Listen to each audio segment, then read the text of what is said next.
Chapter 27. The wheels of the Land Rover slipped and spun over the muddy savannah. Twice we got stuck and had to get out and push. My father sat in back with his injured legs stretched out, trying to keep it stabilized, but every time we hit a bump, he winced in pain, and by the time we got to camp, he was in pretty bad shape. I expected to see my father's assistant, Gunsna, when we drove up, but the camp looked abandoned. Where's Gunsna? I asked. Gone, my father said. Before I left, I told him to wait until I was at Donovan's camp, then go and get help.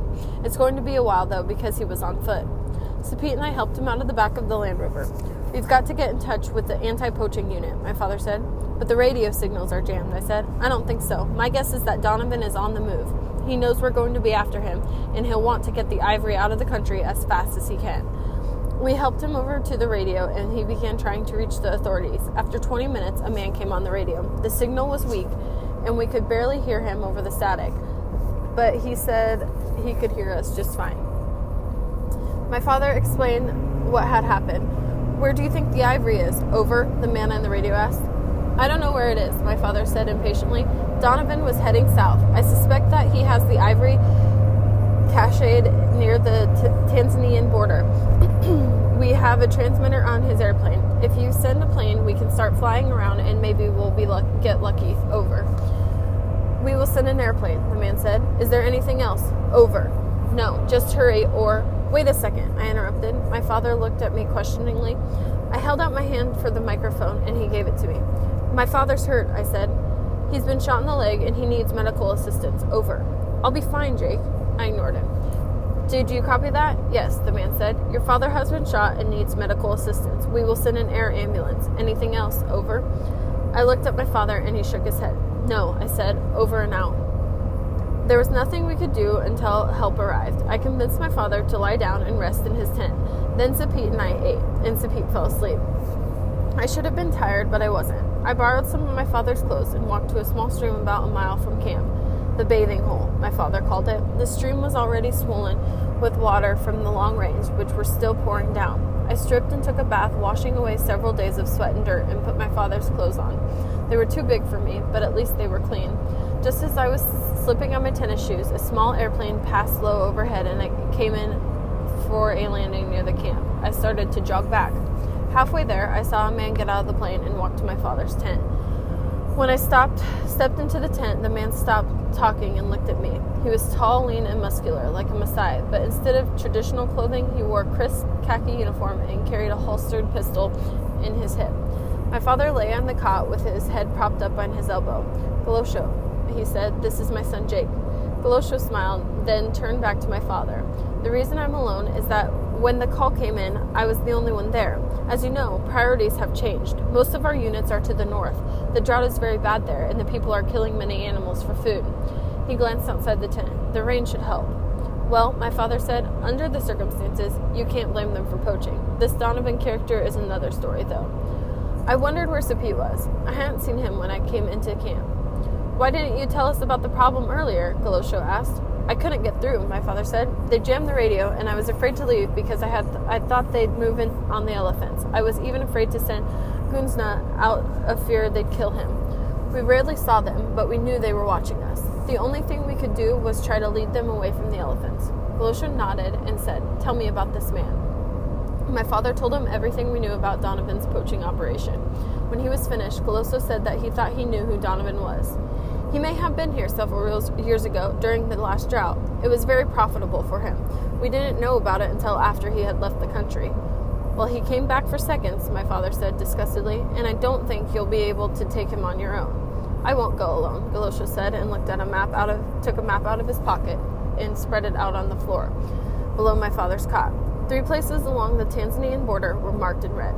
We have military patrols in each of these locations. It seems likely that he is near one of these sites because there is good roads for transporting the ivory out of the country, but we don't know which one, and the areas are large. My father looked at the map for a few moments, then pointed and said, I'd start at Lake Natron. Donovan didn't have much fuel when he took off. I don't think he could have reached the other places. And the transmitter, Golosho asked. You should be able to pick up the signal from at least 10 miles away. You won't be able to come with me? Golosho asked. My father pointed to his leg. I'm afraid not. I can't track and fly at the same time, Galosho said. I'll have to wait for someone to help. There's no time for that, my father interrupted. Jake knows how to use the equipment. He'll go with you. Galosho glanced at me and then looked back at my father and said, but he's just a boy. He put the damn transmitter on Donovan's airplane, my father said angrily. You don't have any choice. But a boy, Galosho started to protest when Sapit stepped into the tent. A voice behind us said, there are no boys here. We all turned. And you, who are you? Galosho asked. Sapit didn't answer. Galosho noticed the necklace and the snake amulet around his neck. He stared at them for a long time. Jacob is no longer a boy, Sapit said. Are those the Eknagon? He asked. Sapit nodded. Galosho glanced at me, then looked back at Sapit and said quietly, all right. That settles it then, my father said. But what about you? I asked him. I wanted to make sure that he got to the hospital. I'll be fine, he said. I'm sure the air ambulance will be here soon. I'll stay with your father, Sapit said. I looked at Galosho and said, I guess we can go then.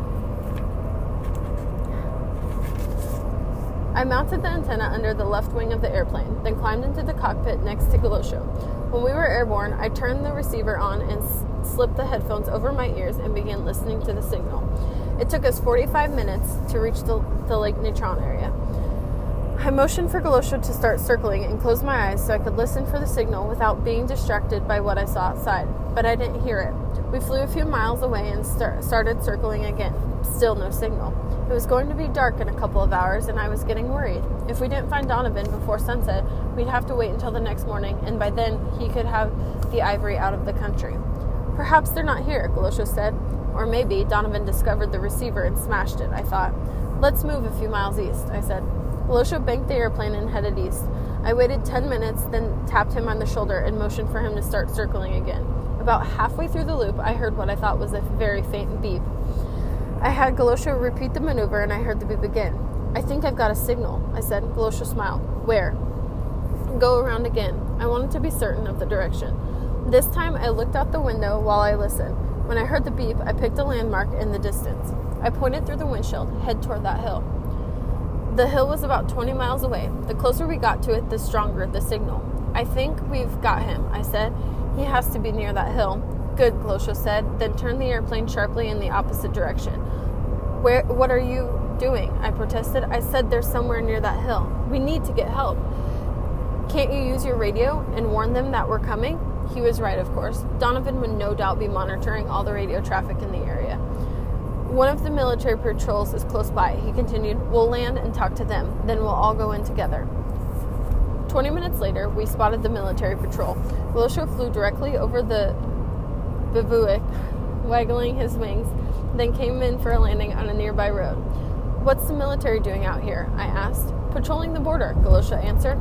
There are a lot of refugees coming in from Tanzania. The military is supposed to stop them, but there are too many of them. We think Donovan used the confusion to smuggle the ivory out of the country the last time he was here. But this time, because of you, we may capture him.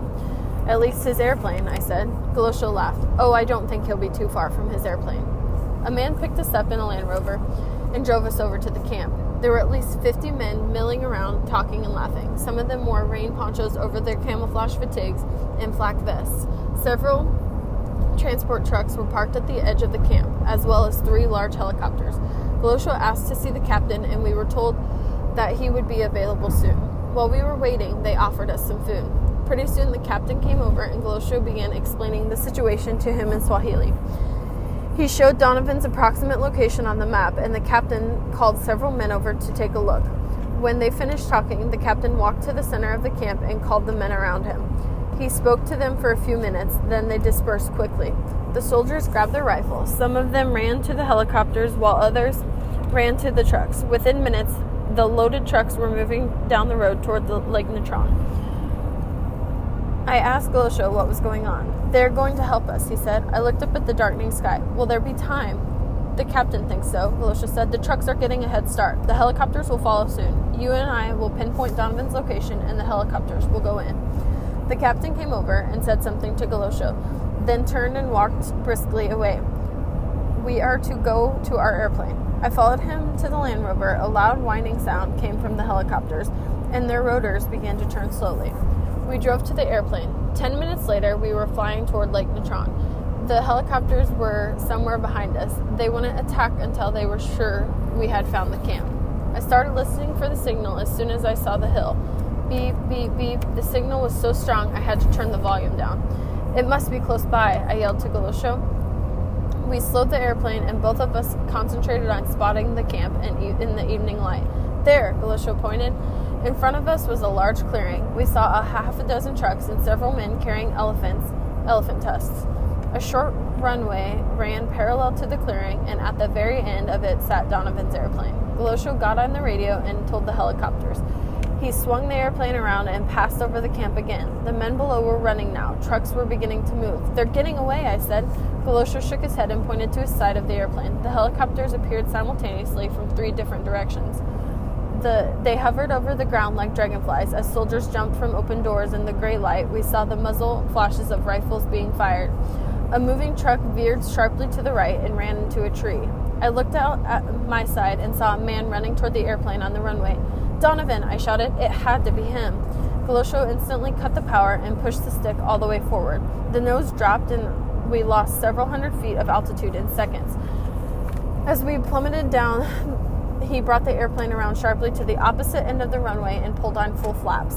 The airplane seemed to hover for a second, then it bounced on the runway. He won't be taking off now, he said. Galosho headed straight for Donovan's airplane, which was just beginning to roll forward. For a second, I thought Donovan was going to ram him, but he slammed out on the brakes just before we collided. Get out, Galosho shouted. I pulled the door open and jumped out.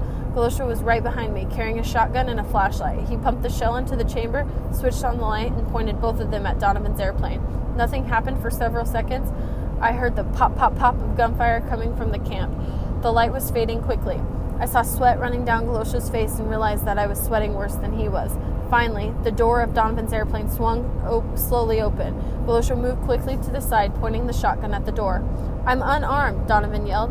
Come out slowly, Galosho said. Donovan climbed awkwardly out of the airplane with his hands on his head. Turn around, Galosho yelled. Put your hands on the wing. Donovan complied. Galosho gave me the shotgun and the flashlight, then walked up behind him. He roughly grabbed one of Donovan's hands and snapped on a handcuff, then repeated the procedure with the other hand and stepped back. I looked at Donovan in the beam of the light. His khakis were soiled and torn. His hair was tousled, and there was an ugly bruise on his left cheek. Just the day before, he had everything going his way. But look at him now, I thought. Look at him now. Congratulations, Jacob, Donovan said calmly. I didn't say anything. I don't know how you found me, he continued, but you did. This ought to make your father very proud. He'll be pleased, I said. I suppose so. He smiled. So tell me, how did you find me? Kenya is a big place. I shined the light on the landing gear. He followed the beam and saw the elephant transmitter. He started to laugh. Very clever, he said. Very, very clever. Let's go, Galosho said, pushing Donovan toward the camp. It was too late to fly out, so we spent the night in the camp. They captured 14 poachers. 2 of them were killed during the raid. Early the next morning, the prisoners, including Donovan, were loaded into the trucks to begin the long drive to Nairobi. Galosho told me that they had enough evidence to keep Donovan in prison for a long time. And I can tell you, he said, Kenyan prisons are extremely unpleasant. There were hundreds of tusks and animal skins stacked in neat piles throughout the camp.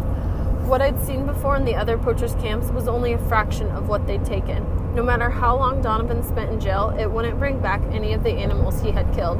The damage could not be undone. The soldiers will stand guard until we can transport the contraband, Galosho said.